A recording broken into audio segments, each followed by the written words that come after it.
রাজধানীর কাকরাইল এলাকায় অভিনেতা সিদ্দিককে প্রকাশ্যে মারধর করে থানায় সোপর্দ করা হয়েছে। তাকে মারধরের একাধিক ভিডিও ইতিমধ্যে সামাজিক যোগাযোগ মাধ্যমে ছড়িয়ে পড়েছে। ভিডিও ফুটেজে দেখা যায় কয়েকজন ব্যক্তি অভিনেতা সিদ্দিককে মারধর করে রাস্তায় স্লোগান দিতে দিতে থানার দিকে নিয়ে যাচ্ছেন। ওই সময় তার গায়ের কাপড় ছিঁড়ে ফেলা হয়।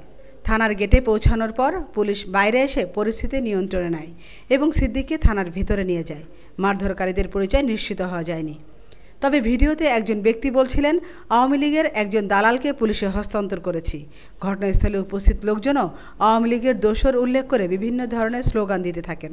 সিদ্দিক একাধারে অভিনেতা ও রাজনৈতিকভাবে সক্রিয়। তিনি অতীতে আওয়ামী লীগ সরকারের সময় ঢাকার গুলশান ও টাঙ্গাইলের মধুপুর আসন থেকে একাধিকবার সংসদ সদস্য পদে মনোনয়ন প্রার্থী ছিলেন। আমেনা ইসলাম, নিউজ ডেস্ক, আজকের সংবাদ।